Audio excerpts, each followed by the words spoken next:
1 ಅರಸುಗಳು ಅಧ್ಯಾಯ 12. ರೆಹಬ್ಬಾಮನು ಶೆಕೆಮಿಗೆ ಹೋದನು.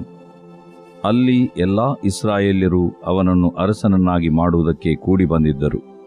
ಇದಲ್ಲದೆ ಅರಸನಾದ ಸೊಲೊಮೋನನಿಗೆ ತಪ್ಪಿಸಿಕೊಂಡು ಐಗುಪ್ತಕ್ಕೆ ಓಡಿ ಹೋಗಿದ್ದ ನೆಬಾಟನ ಮಗನಾದ ಯಾರೊಬ್ಬಾಮನನ್ನು ಕರೆಸಿಕೊಂಡಿದ್ದರು.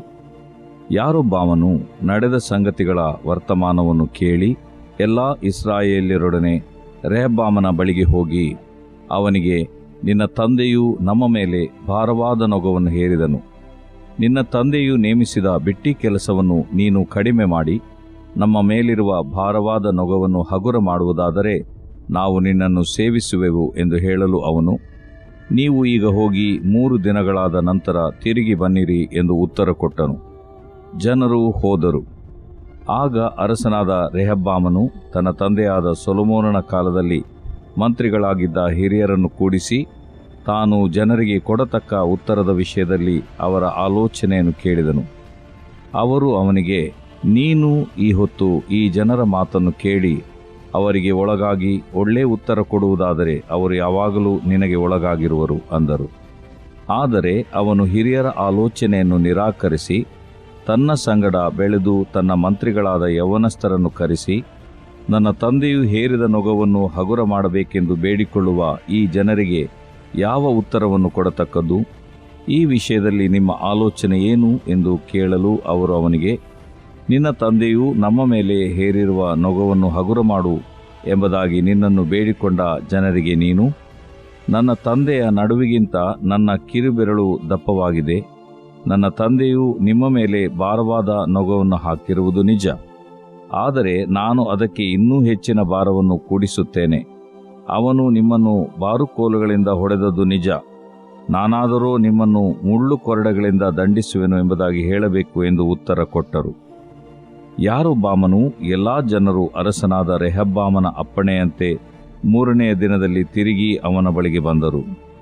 ಅರಸನು ಅವರಿಗೆ ಕಠಿಣವಾದ ಉತ್ತರವನ್ನು ಕೊಟ್ಟನು.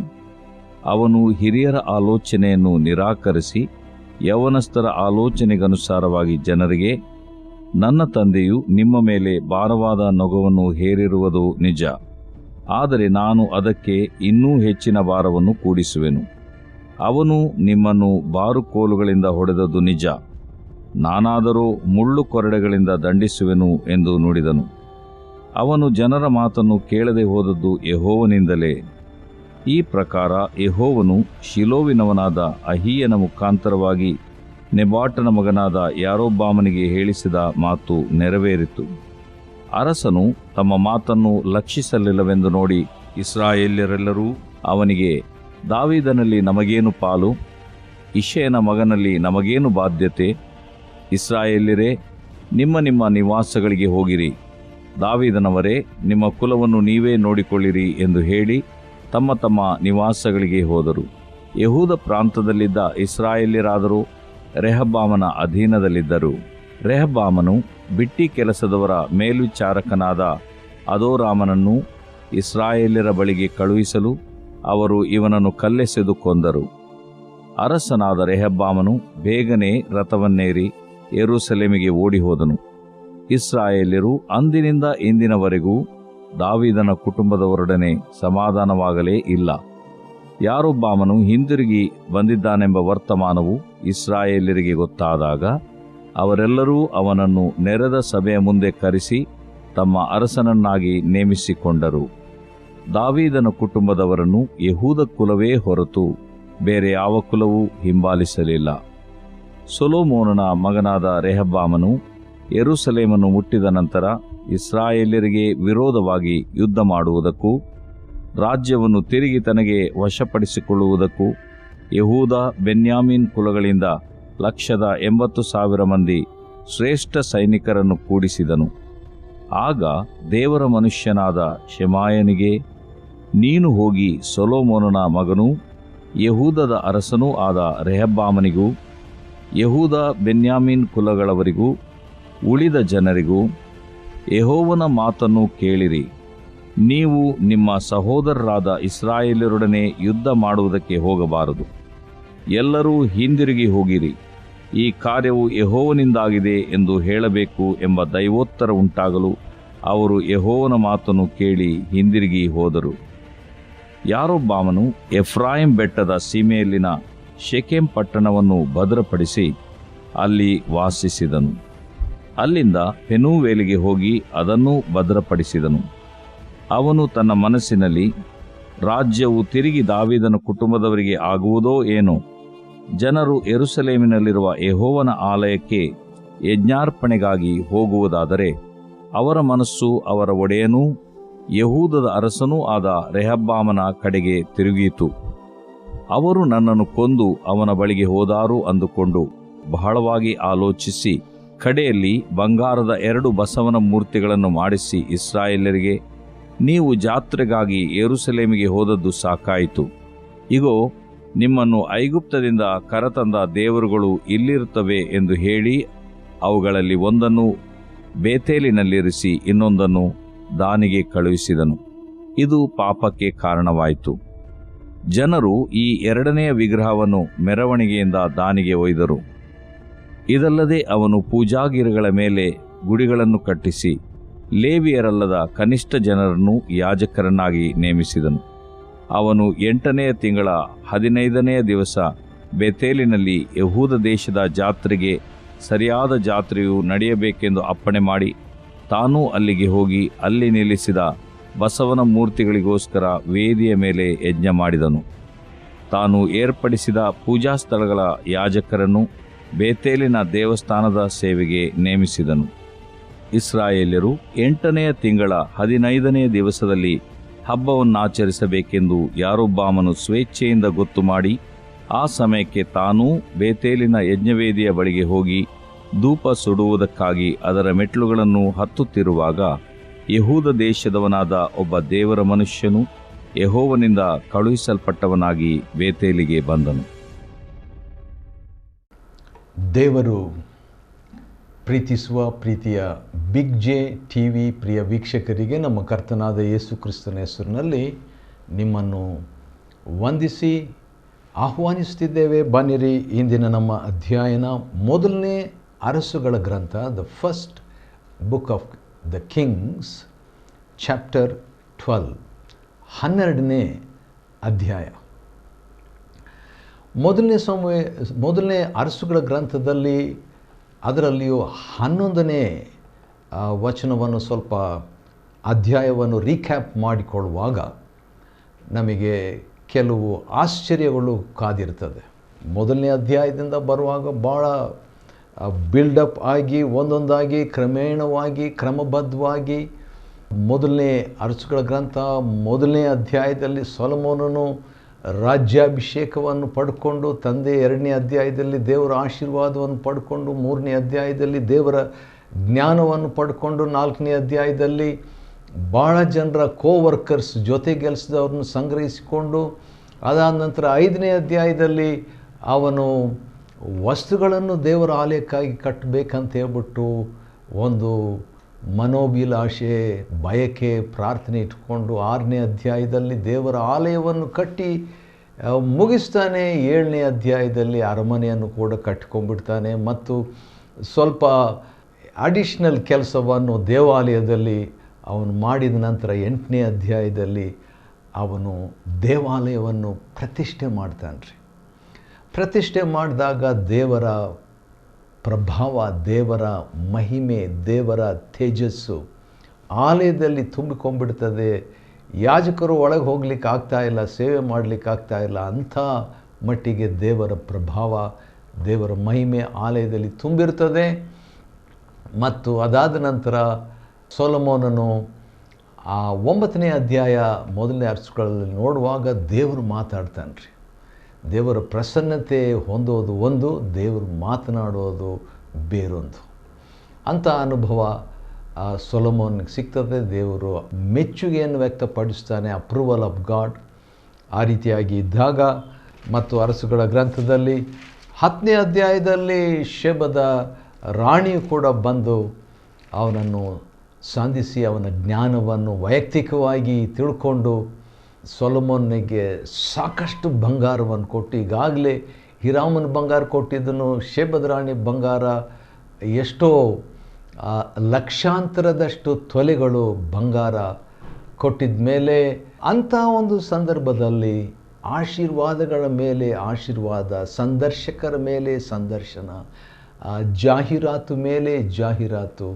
ಅಂದರೆ ಅವನು ಫೋಕಸ್ ಆಗಿಬಿಟ್ಟು ಅವನು ಜನರಿಗೆ ಭೂಲೋಕದ ಎಷ್ಟೋ ಜನರು ಎಲ್ಲ ಕಡೆಗಳಿಂದ ಬಂದು ದೇವರ ವಾಕ್ಯ ಕೇಳಿಸ್ಕೋಬೇಕು, ಅವನ ಜ್ಞಾನ ತಿಳ್ಕೊಳ್ಬೇಕು ಎಂಬುದಾಗಿ ಬರ್ತಾ ಇರುವಂಥ ವೇಳೆಯಲ್ಲಿ 11ನೇ ಅಧ್ಯಾಯ 1ನೇ ಅರಸುಗಳ ಗ್ರಂಥದಲ್ಲಿ ಒಂದು ಚೇಂಜ್, ಒಂದು ಬದಲಾವಣೆ ಏನಂದರೆ ಸೊಲೊಮೋನನು ಹಿಂಜಾರುವಂಥದ್ದನ್ನು ನೋಡ್ತೇವೆ. ವಿಶ್ವಾಸಿಯಾದಂಥ ಅವನು ಅವಿಶ್ವಾಸಿಯರಾದ ಹೆಂಡತಿಯರನ್ನು ಮಾಡಿಕೊಂಡು ಅವರ ದೇವತೆಗಳನ್ನು ಪೂಜಿಸಿ ದೇವರನ್ನು ಬಿಟ್ಟು ತಾನು ಪ್ರೀತಿಸಿದ ಸೇವೆ ಮಾಡಿದ ಮತ್ತು ಆಲಯವನ್ನು ಕಟ್ಟಿಸಿ ದೇವರ ಸ್ವರವನ್ನು ಕೇಳಿಸ್ಕೊಂಡಂಥ ಆ ದೇವರನ್ನು ಅವನು ಬಿಟ್ಟು ಈಗ ಸಂಪೂರ್ಣವಾಗಿ ದಾರಿ ತಪ್ಪಿದವನಾಗಿರ್ತಾನೆ ಸೊಲೊಮೋನನು. ಅಂಥ ಸಂದರ್ಭದಲ್ಲಿ ಕೂಡ ದೇವರು ಮಾತಾಡ್ತಾನೆ ಅವನ ಹತ್ರ ಆಶ್ಚರ್ಯ. ಮತ್ತು ದೇವರು 3 ವೈರಿಗಳನ್ನು ಸೊಲೊಮೋನನಿಗೆ ವಿರುದ್ಧವಾಗಿ ಎಬ್ಬಿಸ್ತಾನೆ. ಮೊದಲನೇ ವೈರಿ ಹದದನು, ಅವನು ರಾಜಪುತ್ರನಾಗಿರ್ತಾನೆ. ಅವನು ಸೊಲೊಮೋನಿಗೆ ವಿರುದ್ಧವಾಗಿ ಹೇಳ್ತಾನೆ. ಅದನ್ನು 11ನೇ ಅಧ್ಯಾಯದಲ್ಲಿ ನೋಡಬಹುದು. ಎರಡನೇ ವೈರಿ ರೆಜೋನ್ ಎಂಬುದಾಗಿ ಆ ಒಂದು ಹೆಸರಿನ ಅರ್ಥ ರಾಜಪುತ್ರ ಅಥವಾ ಆಳಿಕೆ ಮಾಡುವವನೆಂಬುದಾಗಿ. ರೆಜೋನ್ ಕೂಡ ಅವನು ಆರಾಮ್ ದೇಶದಲ್ಲಿ ಆಳುವವನಾಗಿ ಇಸ್ರಾಯೇಲರಿಗೆ ಬಹಳ ತೊಂದರೆ ಕೊಡ್ತಾ ಇದ್ದಂಥ ವ್ಯಕ್ತಿ. ಸೊಲೊಮೋನ್ನ ಜೀವಮಾನದಲ್ಲೆಲ್ಲ ಇಸ್ರಾಯೇಲರಿಗೆ ಮಹಾಬಾಧಕನಾಗಿ ಇದ್ದಂಥವನು ರೆಜೋನ್. ಹೌದು, ಹದದನು ಮೊದಲನೇ ವೈರಿ, ರೆಜೋನ್ ಎರಡನೇ ವೈರಿ, ಮೂರನೇ ವೈರಿ ಯಾರೊಬ್ಬಾಮನು ಬಂದು ಈ ಸೊಲೊಮೋನನ ಸೇವಕನೇ ಆಗಿದ್ದನು, ಮೇಸ್ತ್ರಿ ಆಗಿದ್ದನು.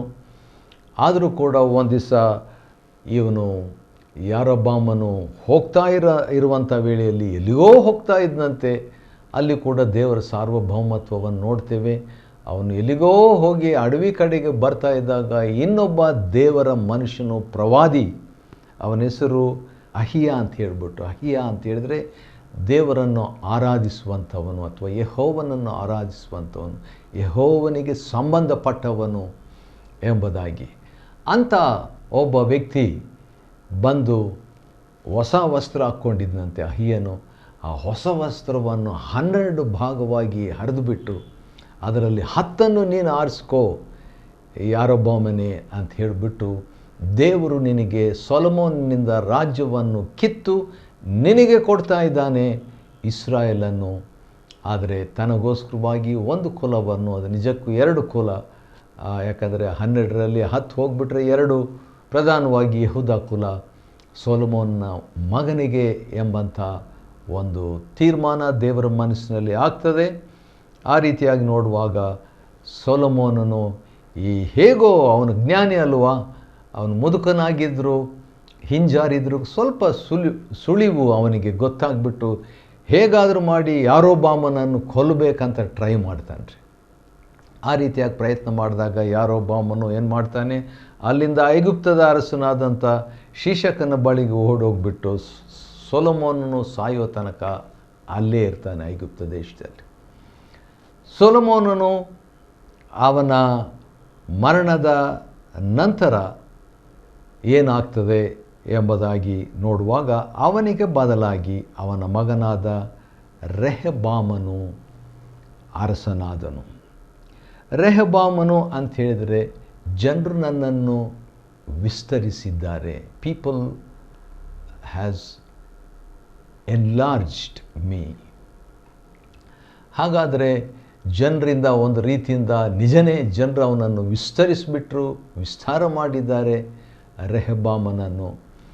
ಆನಂತರ ಮುಂದೆ ಏನಾಯಿತು ಎಂಬುದಾಗಿ 12ನೇ ಅಧ್ಯಾಯದಲ್ಲಿ ನಾವು ನೋಡ್ತೇವೆ ರೀ.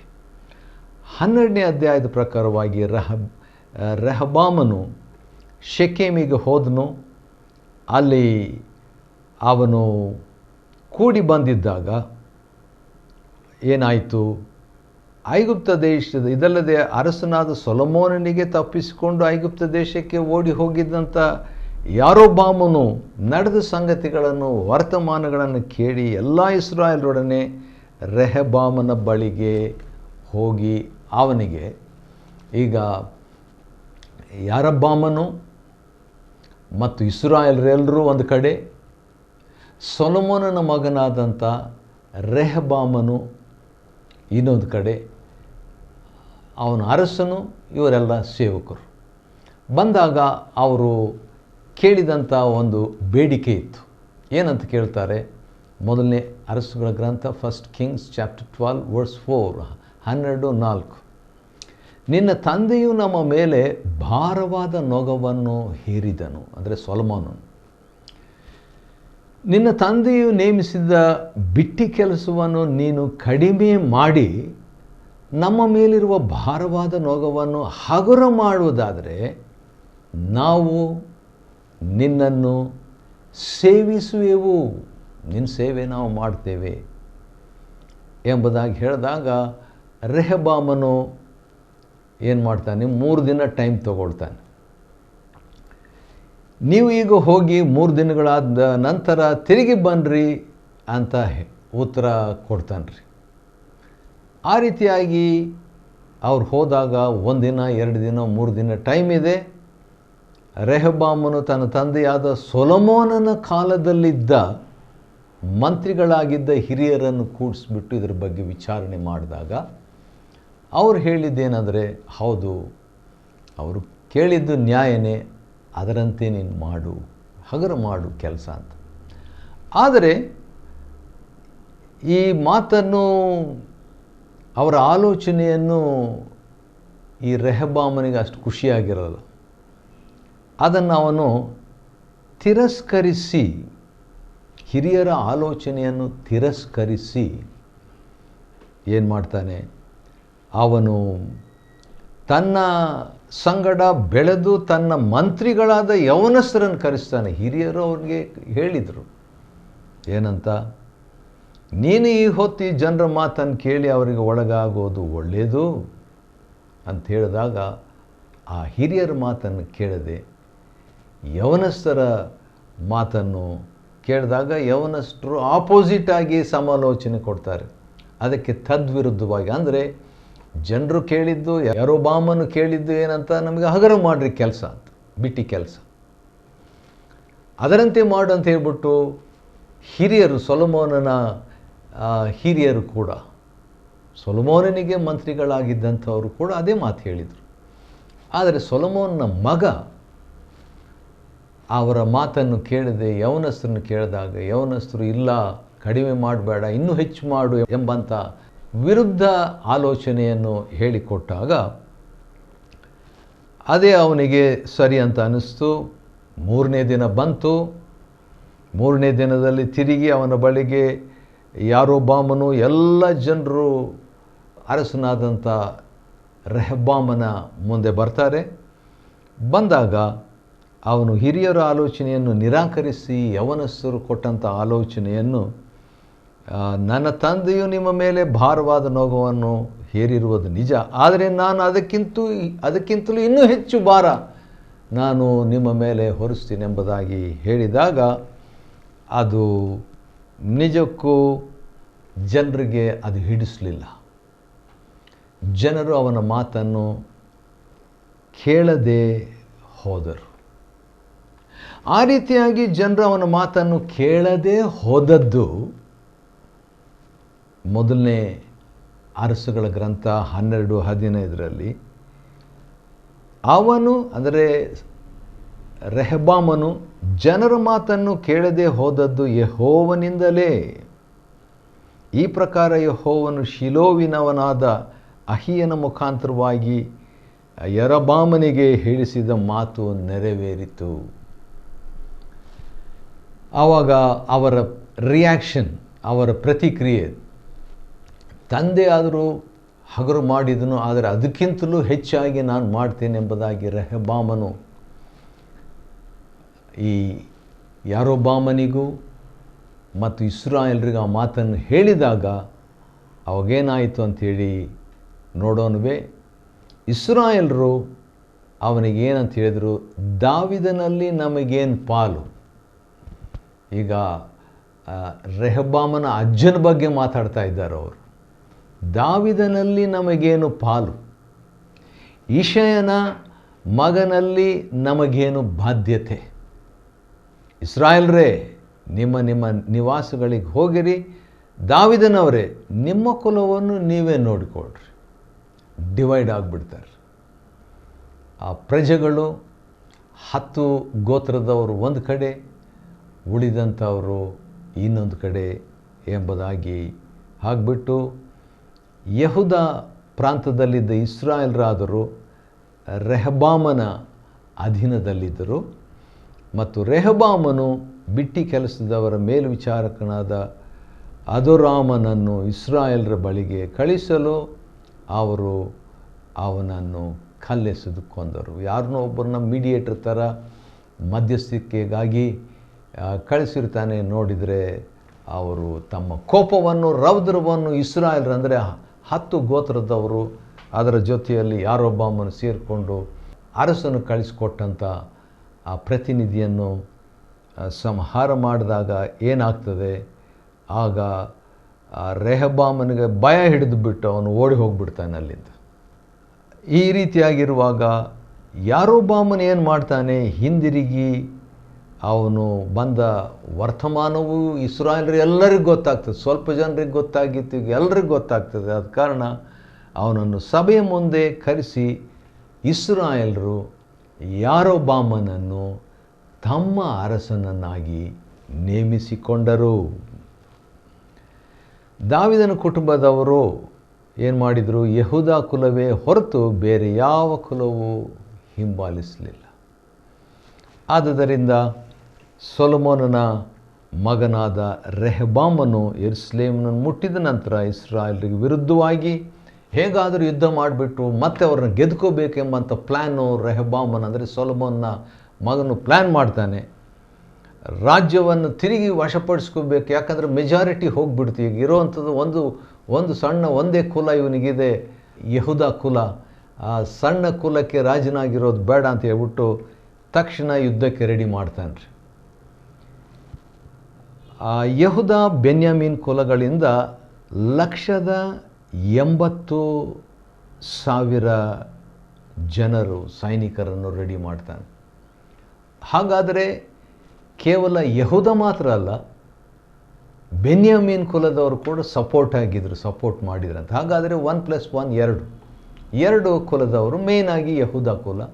ಬೆನ್ಯಾಮೀನ್ ಮತ್ತು ಯೆಹೂದ ಕುಲದವರಲ್ಲಿ 1,80,000 ಜನ ಶ್ರೇಷ್ಠ ಸೈನಿಕರನ್ನು ಕೂಡಿಸಿಕೊಂಡು ಯುದ್ಧ ಮಾಡಲಿಕ್ಕೆ ತಮ್ಮ ಸಹೋದರರ ಮೇಲೆ, ಯೆಹೂದದವರು ಅಂದರೆ 2 ಕುಲದವರು 10 ಕುಲದವರ ಮೇಲೆ ಯುದ್ಧ ಮಾಡಲಿಕ್ಕೆ ಹೋಗ್ತಾ ಇದ್ದಾಗ ಒಬ್ಬ ದೇವರ ಮನುಷ್ಯನು, ಅವನ ಹೆಸರು ಕೂಡ ಕೊಡಲ್ಪಟ್ಟಿದೆ, ಶೆಮಾಯನು ಬಂದು ದೇವರು ಅವನಿಗೆ ಹೇಳಿದ್ದು, ಯೆಹೋವನ ಮಾತನ್ನು ಕೇಳ್ರಿ, ನೀವು ನಿಮ್ಮ ಸಹೋದರರಾದ ಇಸ್ರಾಯೇಲರೊಡನೆ ಯುದ್ಧ ಮಾಡುವುದಕ್ಕೆ ಹೋಗಬಾರ್ದು, ಎಲ್ಲರೂ ಹಿಂದಿರುಗಿ ಹೋಗಿರಿ, ಈ ಕಾರ್ಯವು ಯೆಹೋವನಿಂದಾಗಿದೆ ಎಂದು ಹೇಳಬೇಕು ಅಂತ ಹೇಳಿದಾಗ ಅವರು ಯೆಹೋವನ ಮಾತನ್ನು ಕೇಳಿ ಹಿಂದಿರುಗಿ ಹೋಗ್ಬಿಡ್ತಾರೆ. ಆ ರೀತಿಯಾಗಿದ್ದಾಗ ಯಾರೊಬ್ಬಾಮನು ಏನು ಮಾಡ್ತಾನೆ, ತನ್ನ ರಾಜ್ಯವನ್ನು ಸ್ಥಿರಪಡಿಸ್ಕೊಳ್ತಾನೆ. ಇಲ್ಲಿನವರೆಲ್ಲ ಬಿಟ್ಟು ಎಲ್ಲಿ ಹೋಗಬಾರ್ದು ಅಂತ ಹೇಳ್ಬಿಟ್ಟು ಬೆಥೇಲ್ನಲ್ಲಿ, ದಾನ್ನಲ್ಲಿ ಒಂದು ಚಿಕ್ಕ ಒಂದು ಯಜ್ಞವೇದಿಯನ್ನು, ಒಂದು ಆಲಯ ಥರ ಕಟ್ಟಿಬಿಡ್ತಾನೆ ರೀ. ಆ ರೀತಿಯಾಗಿ ಮೊದಲನೇ ಅರಸುಗಳ ಗ್ರಂಥ 12ನೇ ಅಧ್ಯಾಯ ಮುಕ್ತಾಯವಾಗ್ತದೆ. ಮೊದಲನೇ ಅರಸುಗಳ ಗ್ರಂಥ 13ನೇ ಅಧ್ಯಾಯವನ್ನು ಅಧ್ಯಯನ ಮಾಡಿಕೊಳ್ಳುವಂತೆ ದೇವರು ಕೊಟ್ಟ ಕೃಪೆಗಾಗಿ ಆತನಿಗೆ ಸ್ತೋತ್ರವಾಗಲಿ. ದೇವರು ನಿಮ್ಮನ್ನು ಆಶೀರ್ವದಿಸಲಿ.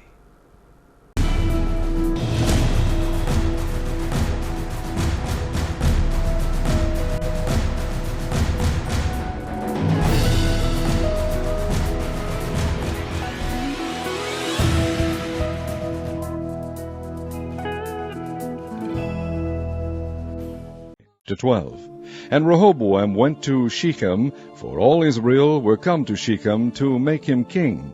And it came to pass, when Jeroboam the son of Nebat, who was yet in Egypt, heard of it, for he was fled from the presence of King Solomon, and Jeroboam dwelt in Egypt, that they sent and called him. And Jeroboam and all the congregation of Israel came and spake unto Rehoboam, saying, Thy father made our yoke grievous. Now therefore make thou the grievous service of thy father, and his heavy yoke which he put upon us, lighter, and we will serve thee. And he said unto them, Depart yet for thee 3 days, then come again to me. And the people departed.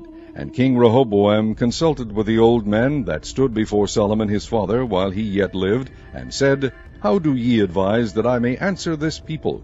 And they spake unto him, saying, If thou wilt be a servant unto this people this day, and wilt serve them, and answer them, and speak good words to them, then they will be thy servants forever. But he forsook the counsel of the old men, which they had given him, and consulted with the young men that were grown up with him, and which stood before him. And he said unto them, What counsel give ye, that we may answer this people, who have spoken to me, saying, Make the yoke which thy father did put upon us lighter? And the young men that were grown up with him spake unto him, saying, Thus shalt thou speak unto this people that spake unto thee, saying, Thy father made our yoke heavy, but make thou it lighter unto us. Thus shalt thou say unto them, My little finger shall be thicker than my father's loins. And now, whereas my father did lade you with a heavy yoke, I will add to your yoke. My father hath chastised you with whips, but I will chastise you with scorpions. So Jeroboam and all the people came to Rehoboam the 3rd day, as the king had appointed, saying, Come to me again the 3rd day. And the king answered the people roughly, and forsook the old men's counsel that they gave him, and spake to them after the counsel of the young men, saying, My father made your yoke heavy, and I will add to your yoke. My father also chastised you with whips, but I will chastise you with scorpions. Wherefore the king hearkened not unto the people, for the cause was from the Lord, that he might perform his saying which the Lord spake to Ahijah the Shilonite, unto Jeroboam the son of Nebat. So when all Israel saw that the king hearkened not unto them, the people answered the king, saying, What portion have we in David? Neither have we inheritance in the son of Jesse. To your tents, O Israel, now see to thine own house, David. So Israel departed unto their tents. But as for the children of Israel which dwelt in the cities of Judah, Rehoboam reigned over them. Then King Rehoboam sent Adoram, who was over the tribute, and all Israel stoned him with stones that he died. Therefore King Rehoboam made speed to get him up to his chariot, to flee to Jerusalem. So Israel rebelled against the house of David unto this day. And it came to pass, when all Israel heard that Jeroboam was come again, that they sent and called him unto the congregation, and made him king over all Israel. There was none that followed the house of David, but the tribe of Judah only.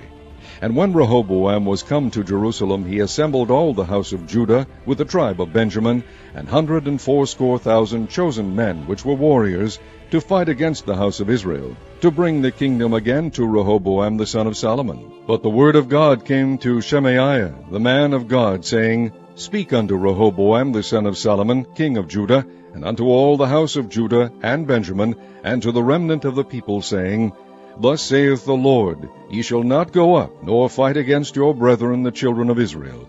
Return every man to his house, for this thing is from me. They hearkened therefore to the word of the Lord, and returned to depart, according to the word of the Lord. Then Jeroboam built Shechem in Mount Ephraim, and dwelt therein, and went out from thence, and built Penuel. And Jeroboam said in his heart, Now shall the kingdom return to the house of David.